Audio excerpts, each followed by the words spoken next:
मित्रमैत्रिणींनो, कसे आहात सगळेजण? काल आम्ही माझ्या मुलाला घेऊन एका पार्कमध्ये मी गेले होते आणि आम्ही असं सहज फिरत होतो, तेव्हा माझं एका म्हणजे लक्ष गेलं, एक बाई आपल्या छोट्या मुलाला अशी खेळवत होती आणि खेळता खेळता ती अशी मुलाला अशी वरती झेलून खेळत होती.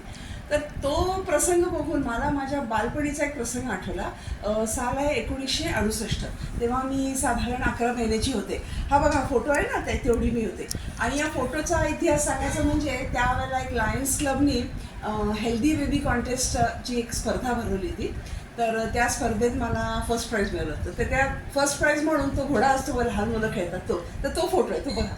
हां, तर सांगायचं म्हणजे की शोभानगर नावाची एक वसाहत होती. त्या वसाहतीत आम्ही राहत होतो आणि चाळ होती ती, एक मजली, म्हणजे खालचा मजला आणि वरचा एक मजला.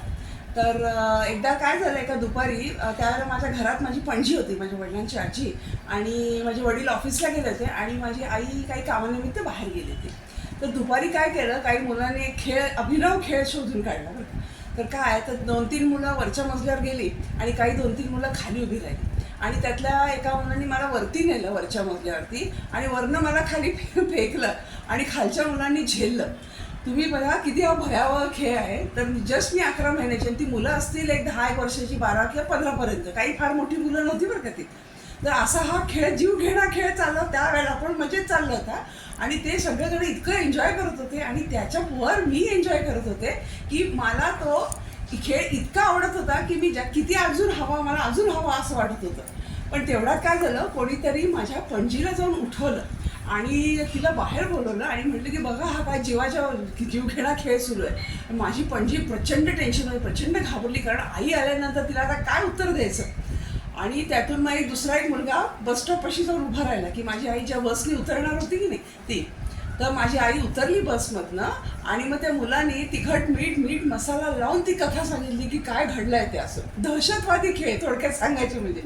मग माझी आई आली आणि त्या मुलांना, जे मला फेकत होते ना ती पोरं, त्या फेकाफेकी करण्या मुलांना ती इतकं रागवली, she gave them peace of the mind.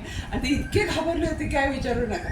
आणि नंतर मित्रमैत्रिणीनं काही खूप वर्षांनी ती त्यातली 2-3 मुलं एकदा आम्हाला घरी भेटायला आली होती. आता ती म्हणजे मुलं म्हणजे नाही म्हणायचे, आता ते मोठ्या आजोबाच्या वयाचे झालेले होते. की मग तो किस्सा आम्ही सांगितला, सगळे इतके हसत होते, पण आत्ता हसत होते, पण त्या काळी काय थरका पडवणारी घटना होती. माय गॉड, आता इमॅजिन करून सुद्धा मला जे, आणि मी त्यावेळेला काही मला झालं असतं ते हे मी तुमच्याशी बोलायला इथं उभी राहिली नसते बरं का. तर एनिवे, तो बालपणीचा काळ सुखाचा म्हणतो तो हासा. बचपन के दिन भी क्या दिन थे, उड़ते फिरते तितली बन के बचपन. जय श्री राम.